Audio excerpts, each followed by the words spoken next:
Go. Awesome. Hey, Trent. How's it going Hi, today? Kevin. Welcome, everyone, to episode 4 of the Yeah. Tao podcast. Yes. So, we're back. Your resident wizard and Viking, ready to riff on the universe once again. If you ever thought you needed guidance from a wizard and a Viking, you came to the right place. This is honestly exactly where you want to be, especially on a snowy spring morning like today. Oh man, yeah, same here. So for those of you who don't know, Trent's in Utah, I'm in Nevada, and for both of us, just the way the storm track has been this year, it just doesn't stop snowing. Today is the first day that we have blue sky here in months, and it's kind of weird. It's eerie. It's like, what's happening? It's not snowing. I know. Well, and like what's been interesting too is how the snowstorms have affected business. It's like people can't get to work, people can't do things. Like it just kind of slows the pace. Yes. I don't think we've experienced this kind of weather for a number of years, and people realizing like, wow, it really does affect life.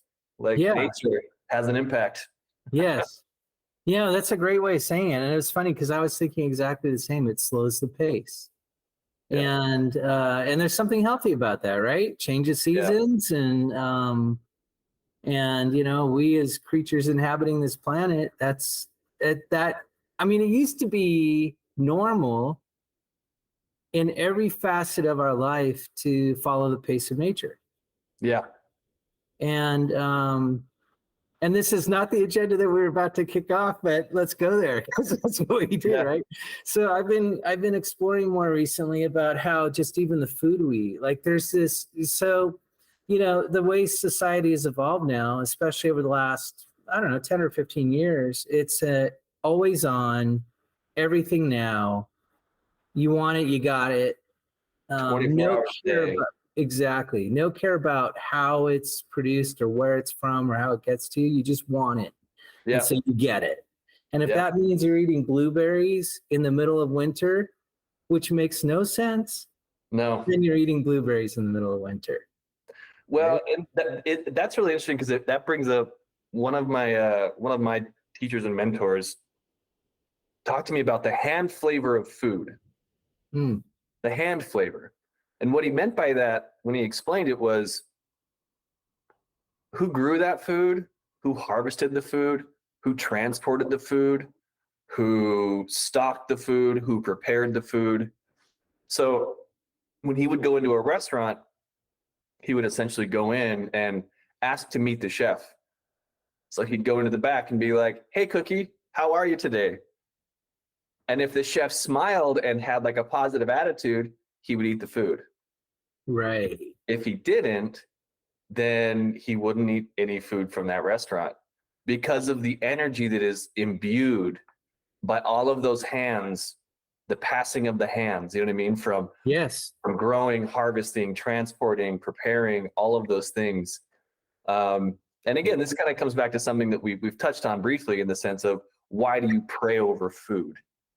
Right. Well, it's to imbue positive energy back into it, to mitigate any kind of negative energy from anyone along that supply chain that may have had a bad attitude, had a bad day. Do you know what I mean? Whatever. Yeah. So even the trucker who was, helping to unload the thing, kind of frustrated, and he's just like, rah, rah, rah, you know what I mean? Yes. Like that's all affecting, you know what I mean? The energetic nutrition, so to speak, of what we eat. Right. Yeah, and I have a real example of that from last week. So last week, my family was traveling for spring break, and we walked in this one coffee shop. We're in a town that we're not familiar with. We walk into a place we've never been, and it was relatively quiet. It was a little bit late in the morning, so they were like end of the breakfast rush. And I walk up to the counter, and like no one's making eye contact. And then finally, this one woman says, "Do you need something?" I'm like, "Yeah, we'd like to order." And she literally rolled her eyes. And I was thinking, like, why would we want to eat here? Yeah. Like, if you don't love the food and you don't love the customers, like, and I get, like, people can have a bad day. I get it. It happens to me. But still, there, like you're describing, there is a transfer of energy into everything we do. Mm-hmm. And so, and especially in a case like that where you're face to face with customers on a regular basis, and you are literally nourishing their bodies, right? Yes. With something that you believe in. Otherwise, hopefully you wouldn't be there, right? Yeah. Yeah. To me, I was thinking, and then after we actually did order and we did eat there and it was good. But during our breakfast conversation, I said to my family, I said, I'm not going to do this again. Like, anytime in the future, if I walk into a restaurant and people are either rude or not making eye contact, or if they don't show some appreciation for the transfer of nourishment and energy, we're out. I'm not going to do it. Seriously, though. I mean, it's one of the healthiest things I think you could do for yourself. You know what I mean? Like, I really, and, kind of thinking about this, kind of transferring back into what our prepared agenda was today is, the manifestation of things, you know what I mean? And really how your energy affects your surroundings and the way that you are interacting. And that trickles down from your thoughts, like starts with your beliefs, then your thoughts, down to your emotions, and then your actions, right? You feel a certain way about things and then you do things. But that emotion that you carry around because of those thoughts and those beliefs, that's going to be affecting everything around you. You know what I mean? And what's possible for you and what is not possible for a person. Yes. You know what I mean? Like, yeah, exactly. So yeah, we're going to dive deeper on that today because, one of the big things in life and in business that I've grappled with, and based on like the communities that I'm part of, I know other people grapple with the same thing, which is, what is luck, good or bad? Like, why do good things happen? Why do bad things happen? Are we just putting superficial labels on events? But it's more than that. It's obviously more than that, because you can get very specific on events, and it's hard to reconcile as a human, as a physical being, right? As a spiritual being, maybe it's different, but as a physical being, it's hard to reconcile. Okay, how much of my fortune, good or bad, is tied to my actions, and how much of it is just random? It's just dumb luck, right? And there's so many layers that we can peel back there, because like on previous episodes, we've talked about the fact that you and I are having this conversation and we're recording it and sharing it with others. It's a miracle. The odds are practically, like, statistically, any statistician would tell you that what we're doing right now is impossible. It's actually impossible. If you said, tell me the odds of this guy named Trent and this guy named Kevin being born on a planet that can sustain life around the same time period, and then meeting each other and having a conversation where they're actually aware of each other's existence and they can communicate and understand each other and transfer that knowledge to somebody else, what are the odds? And I can tell you, it's practically zero. It's 0.00. I don't know how many zeros there are, but I think there was a book I read about 3 or 4 years ago that talked about the odds of life on Earth at all. Yeah. It's like trillions to one. Yeah. It's not like 100 to 1 or 1,000 to 1. It is trillions to 1. Yeah, it is extraordinarily low.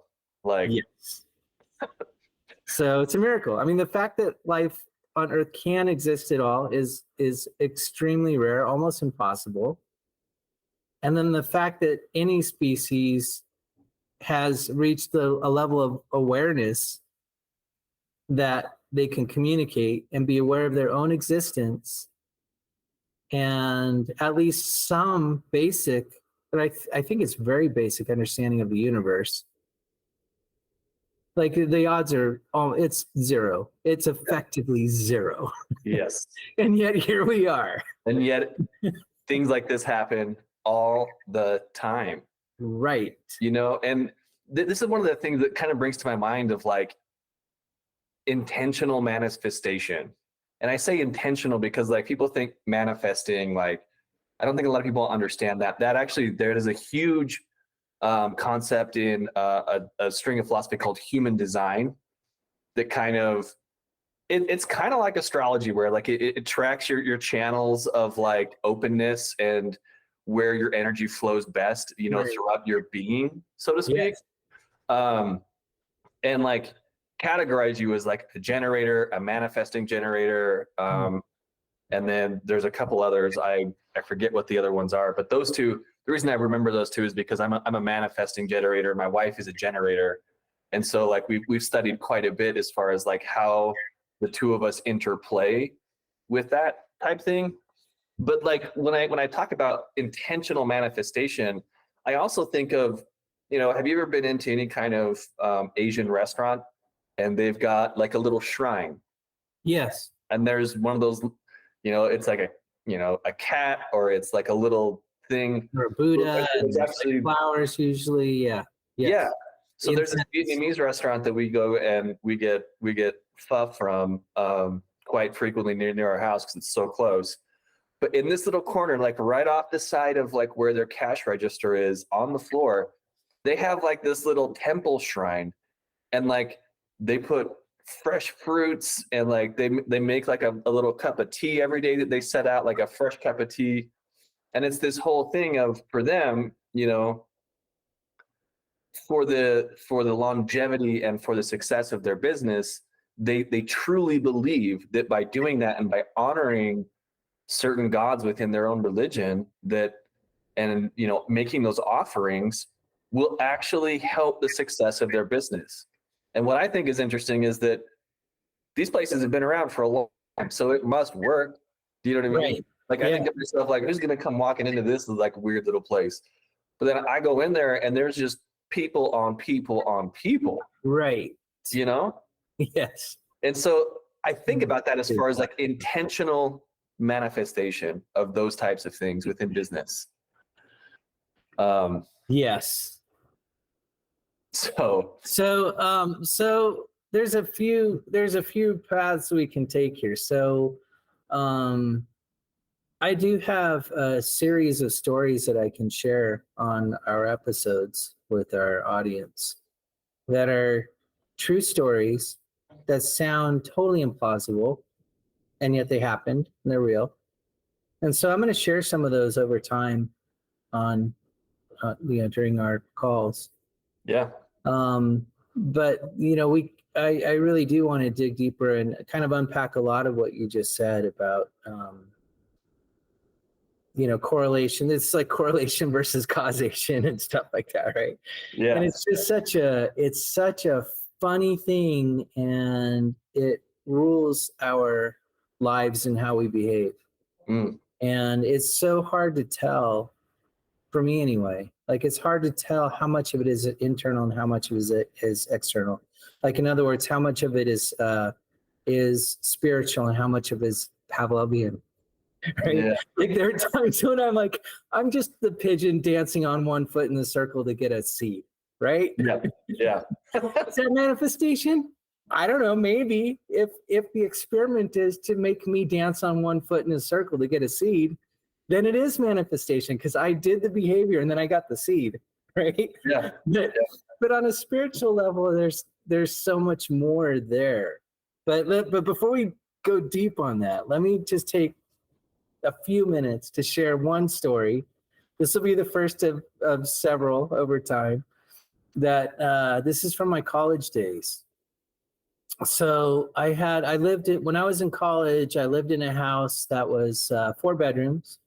And one of the college students, you know, he had the foresight to buy the house. Like, so his plan for college was, instead of living in a dorm or living in an apartment or living in somewhere with roommates, he bought a house. His parents helped him, you know, with the down payment, and he lived in one room. And then he rented out the other 3 rooms to other college students. Smart man. Yeah, and it was great. It was a great living situation for all of us, right? And roommates came and went over time, but it was really great. Like it was fun and good energy, and and we learned a lot about living with other people who are not our family, and it was great. So, but we were college kids and we were all tight on money. I mean, it's no joke that the metaphors or adages about starving students is a very real thing, right? Like Absolutely. and it's such a funny thing today too, because today, like, there are broad brush labels about like food scarcity, and I've started to question, like, what does that mean? And that's another topic, but it is a topic. Yeah. But like when I was younger and in college, like it was kind of normal for me and all my friends to not have much money, and it was okay. Like no one was like freaking out. No one was like, oh my God, like what are we gonna do? Like, how are we gonna survive?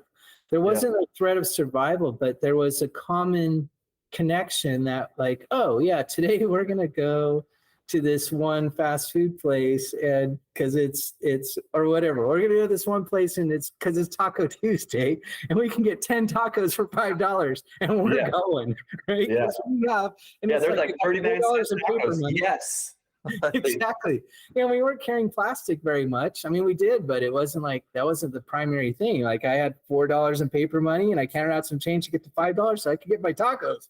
Yeah. So it was real, man, and it was okay. Like no one was like judging each other. Like, oh, I got more money than you, or your parents are richer, or wow, it must be nice for you to not have to worry about how you're paying for college. There was never anything like that, and it was never like. It was almost funny. Like we would joke about how broke we were, and it was kind of okay, and it was kind of a badge of honor, right? So, and that's kind of taking us in a totally different direction. But the story is this. So one morning I get up and I'm tired, and I'm like staggering down the hallway, and I go into the kitchen, and my other 3 roommates are sitting around the kitchen table. They're having breakfast. And I open the refrigerator and I look inside, and it is empty. It's empty like college kids refrigerators are empty. There's like some 3-day-old pizza and a few beers, and maybe a random block of cheese or something, and that's it. And so I open the refrigerator, and I'm standing there looking in the refrigerator, and my roommates are all having breakfast behind me, and I say out loud, man, what I wouldn't give right now for just some orange juice and milk so I could have cereal and some orange juice this morning. And I closed the refrigerator, and in that very moment,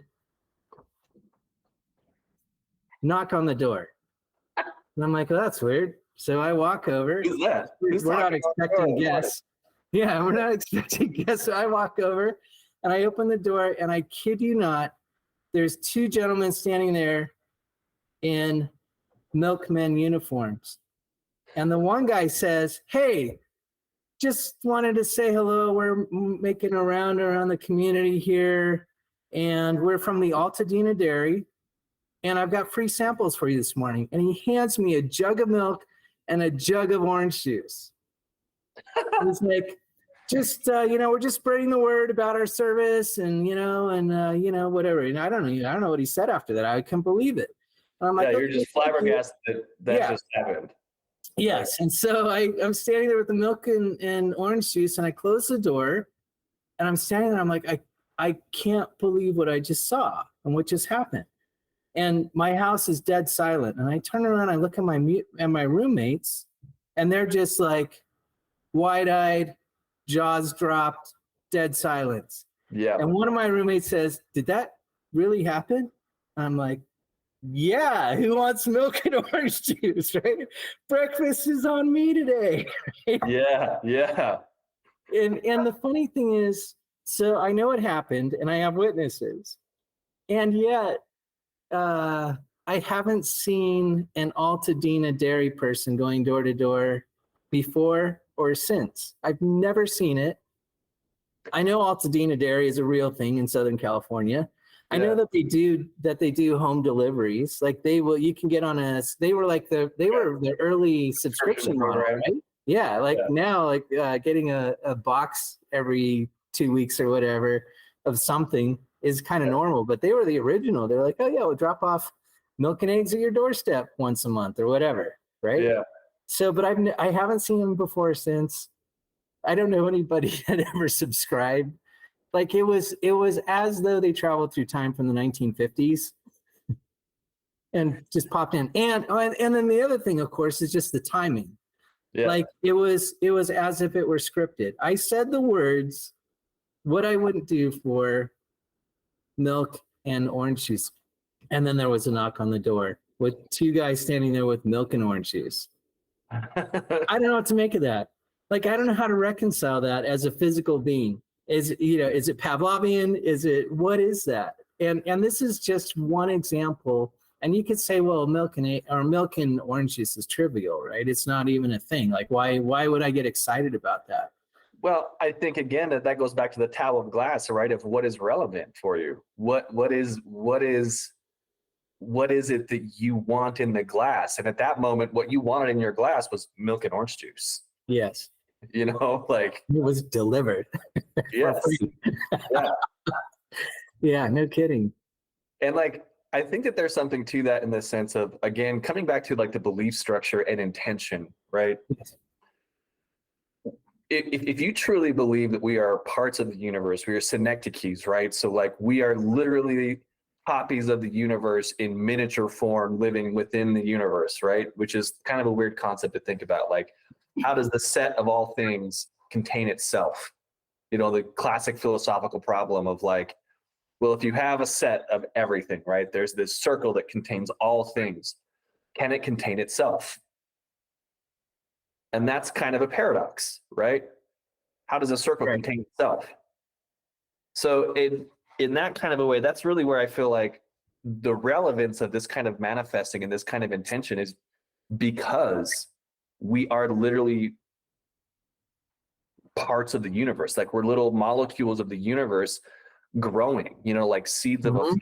And like we're here and this is our little physical garden that we get to, learn and grow in. And I think that when you start to realize and understand that as far as conscious aware beings, that's where that intention and belief structure really becomes important. Because if you truly believe that and like you have that intention, it's kind of like, why wouldn't the universe want to give itself whatever it needs?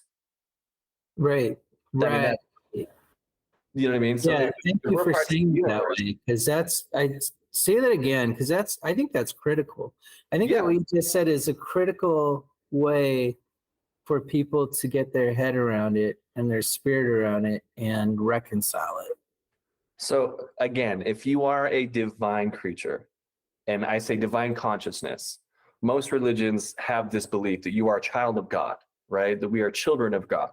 Well, that means that we are divine now. And whether that God is the universe, however you want to name it, but I think it's the same thing of why they make their little shrines in the Asian restaurants that I go into and see. But there's this thing of, if I am literally like a seed of the universe here physically growing and learning to become more like the said universe and to explore and understand, if I have that belief and I believe in that and I have intention for wanting something, why wouldn't the universe want to give itself whatever it needs? Yes, I mean, makes sense. Right. And so, and then this kind of does get full circle to Tao glass again, right? Because what it needs is totally subjective and it's individual. Because like in that moment, what I was interested in was milk and orange juice for breakfast. Yeah. If I had opened the refrigerator and asked for a winning lottery ticket, would I have had the same outcome? Who knows? Right. And like, I say that because of like, really wanting the people to like understand of like energy, vibration, and frequency. I mean, think about like music and harmony, right? Yes. Like there's this thing where like the universe will literally like move things around, or it will like attract. It's like a magnet almost. Like people think that it's just like this resounding wave out, But you got to remember that ripples go back. When you throw something into a pond, the ripples go out and then they come back. Yes. And so that's how vibration works. It reverberates out and it reverberates back. So you make a call and you receive accordingly. And Right. again, the importance of that intentionality, the importance of that energy that you're holding every day, of whatever it is that you're believing, because you're putting that out there and it's going to come back in ways. Now it's going to go out and interact with some other stuff and try and bring back to you exactly what you're wanting. So really, you know, and this kind of comes back to the faith. How strongly do you believe it? Like, how strongly are you actually taking action towards whatever it is that you want, right? Mm-hmm. You know, for example, with the orange juice and the milk, you very strongly, I mean, out loud, you cast a spell, literally, from spirituality down into your thoughts, into your emotions, and then you spoke physical things that said, man, I wouldn't give for this right now. Yep. And then they show up on your doorstep with free samples for you. Right. How incredible. Yeah. You know what I mean? Like, and I think that's kind of what I'm talking about, in the sense of really holding true, because it's easy to doubt ourselves. It's so easy in our current and modern society. The ability to doubt yourself and your ability to produce and manifest whatever it might be that you're trying to do, whether that's in business or even in a personal life, I have found that rampant. And I have theories about where that comes from, you know what I mean? But that's another conversation. But that's the importance of really holding true to your beliefs, really having that strength of faith and acting and speaking and thinking and believing in a specific manner, you know? Yes. Yeah, exactly. And so one thing that I've learned, so there's a few things that I've learned in my life, right? So I'm 55. I've had enough experience to reach some conclusions. Yeah. One is that I do believe, like I have seen way too much evidence of how the universe operates to not believe. Yeah. I hear you loud and clear that it is easier for anyone to doubt than to believe. Doubting is easy. Believing, well, it's faith. And we've talked about that on other calls already. It's just what the blind faith that manifestation does exist, and it can and does, well, manifest. Yeah. Another thing that I've learned is that you need to be very specific when you cast a spell. The words you use. And all magicians and wizards know this. Yeah, the energy. Yeah, exactly. Mess up on even the tone of how you're saying it, and things could go weird. You know what I mean? Exactly. And then the funny thing too is, you know, what flashes in my head a lot of times when I'm thinking about, man, like I really need this one thing to happen. Inevitably, the Rolling Stones song pops in my head that you can't always get what you want, but you get what you need, right? Right. Like, how you ask the universe for things, you have to be very specific, and sometimes the universe will answer in a way that you were not expecting.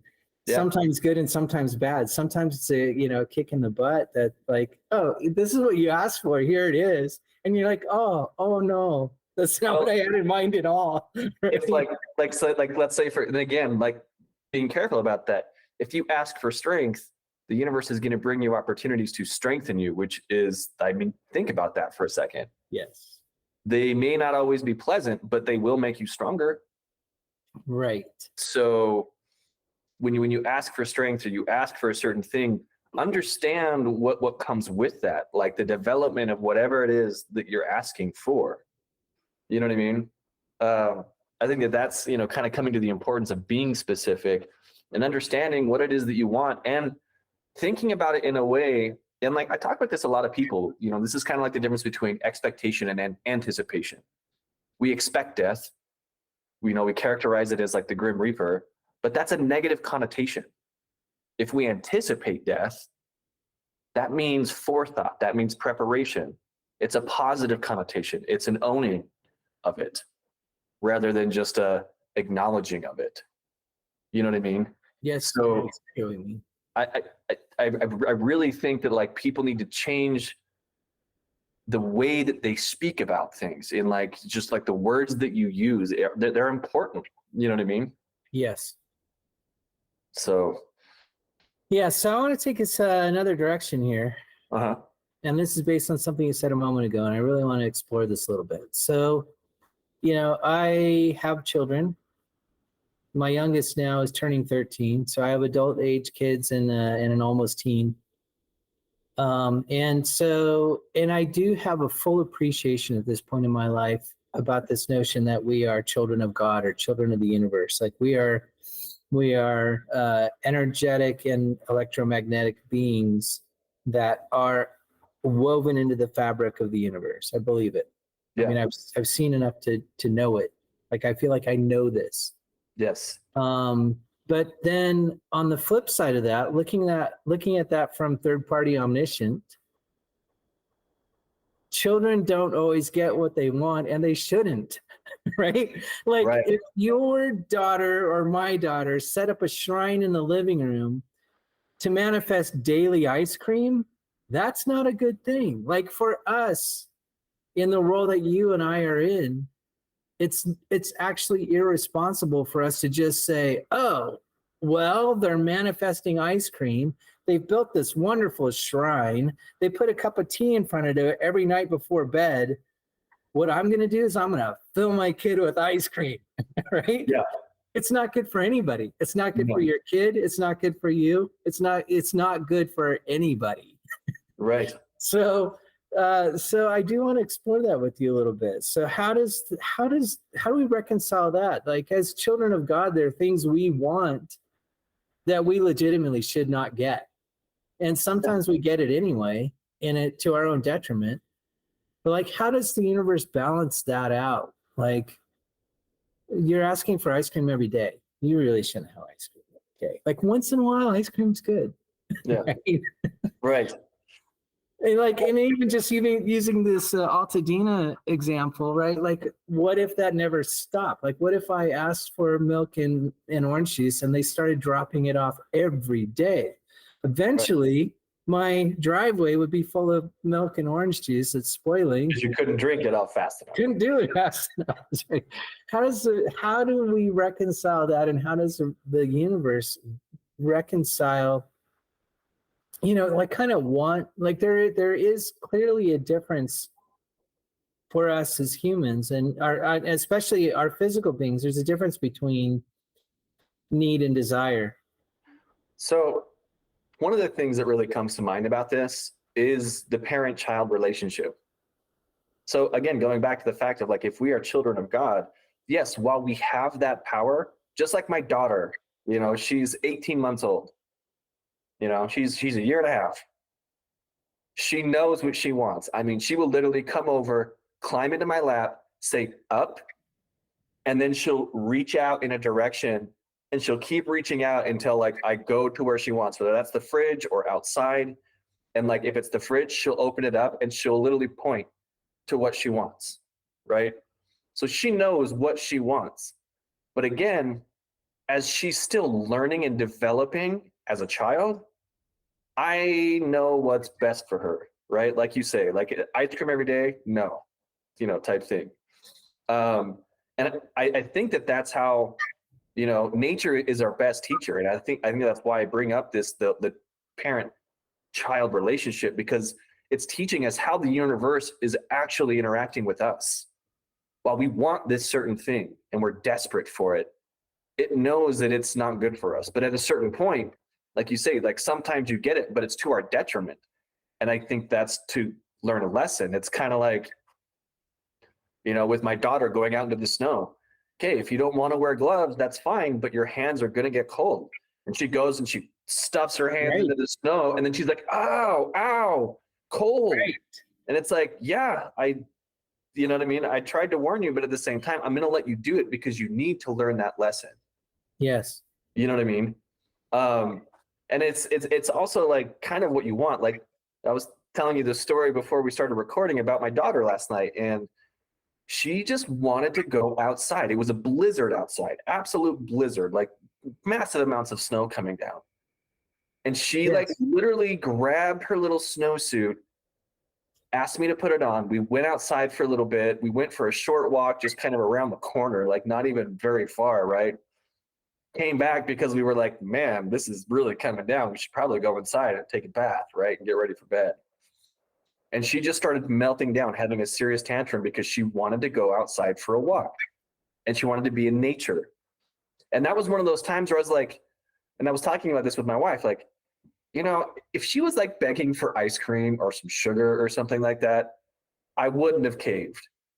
But when she Right. was desperate to get outside and like go for a walk into nature, okay, that's something that like I can't really deny. You know what I mean? It's like I'm going to grant that for you as like your father and like basically the, you know, trying to think of the proper word, but the manager of your universe currently. I accept that, right? Like Yes. I know exactly what you want. You're begging me for it, and she really just wants it. So I'm going to believe in that and give it to you. And it was exactly what she needed. She calmed down. She was fine. It wasn't that bad. I mean, there was Yeah. a lot of wind. It was just very. It was like actually quite beautiful to be out there. Right. You know what I mean? So I think in a way that we reconcile that is really looking to that because nature is our greatest teacher. So how does the universe treat us? Well, think about us and our children, right? How do we treat them? Kind of like you said, they don't need ice cream every day. So we're not going to do that. But occasionally, you know what I mean? That'll happen. But I also think that that's coming back to the point of why it's so important to be really specific, like very, very specific about what you're trying to manifest and what you believe in. Because the more that that is defined for you, the easier it is for the universe to help provide opportunities, relationships, things, right? Feelings, impetus. You know what I mean? Like, oh, I just feel like I should go in here right now. I don't know why. You know, I mean, like, for example, how we met. I wasn't planning on going to that networking event out in Reno. But then one of my other colleagues, Russ Westergaard, was just like, hey, I really want to support Sandra and I really think this would be a really good opportunity. You know, is anybody able to make it? And I just had a feeling of like, well, yeah, I know that I can make it. I've got the time and I've got the energetic resources to buy a plane ticket, get out there and do it. So I did. And then incredible things happened. You know what I mean? Like, Yeah. so sometimes you don't always understand why certain things are happening until later. Yes. You know, hindsight's 2020. Yeah, that is right. So Yeah, and it's so funny. I'm laughing because I've had this experience so many times recently where I've literally been on a plane and thinking, why am I on this plane? Why am I doing this? Like, why am I going to this I have place? no idea what's in store for me when this plane lands. Yeah. And I do travel with the blind faith that this is something good will come of it. It's fine. I'm going. Like I am going. Something will happen. Don't know what. I'm en route. So Yes. let's find It's out. up to the universe That's a good to journey. decide what happens next. Exactly. So we're just about at time already. This week's homework, I think, this is a topic that I think we'll be able to go deeper on another day. But maybe you can talk a little bit about like vision boards and what are the mechanics of manifestation? Like you mentioned, okay, Right. so some Asian restaurants build a shrine. There are things that we can do to help clarify what it is what we want and express it to the universe. How do you do it? And what do you recommend? Depending upon whatever your belief structure is, right? Like I brought up the Asians because like in Hinduism and in Asian in Buddhism, things like that is very much a thing of like that is a physical, visual way of showing intention, right? Like, for example, in these restaurants, it's like they're showing their attention, like, I'm going to come in every day and I'm going to do this because I want this business, I want this restaurant to be successful. And I'm going to come in and I'm going to work in the restaurant. But first, I'm going to put out this cup of tea. I'm going to put out some fresh fruit, like whatever it is. And those things are also intentional, you know what I mean? According to their own belief structure. For example, for me and my wife, one of the things that I think, and she was actually the one that kind of got me into this, was vision boards. So like she'll go gather up a bunch of old magazines from people's houses, you know, secondhand thrift stores, wherever. And she'll cut out pictures of things that she wants that visualize her intention and belief. You know, like we did this when we very first got together and we're getting married, as far as like the kind of life that we did. And she had this picture of this baby, you know what I mean? And there was a lot of nature pictures and things like that. And what was interesting is that over the next couple of years, we spent a lot of time in nature, and then we had a beautiful baby.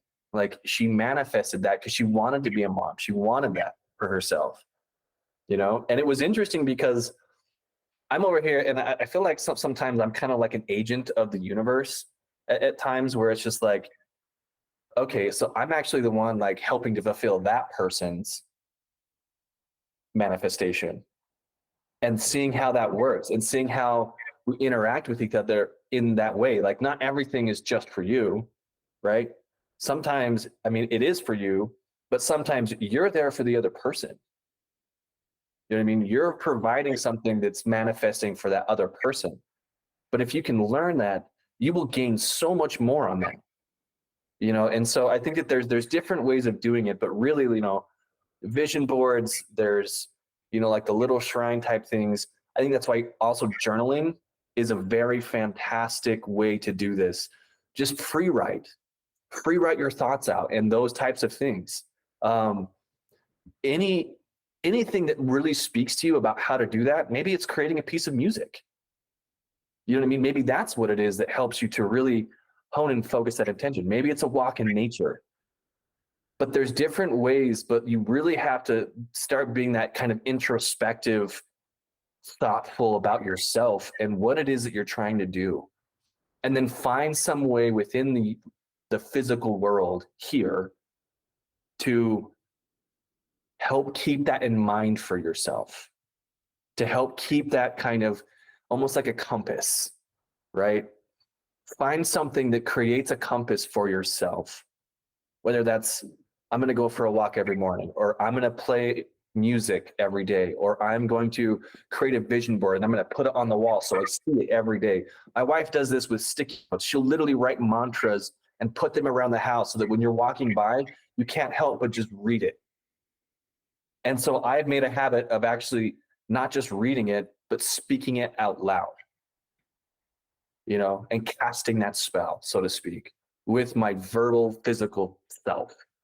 You know, instead of just thinking about it, I'm going to actually think about it and verbalize it to create a little bit of extra oomph to it.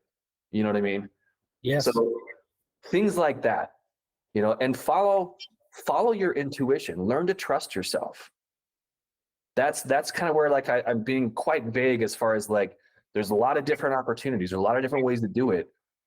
But what's right for each individual person, you're the one, we ourselves are the best ones to know and understand what that is. Do what feels right.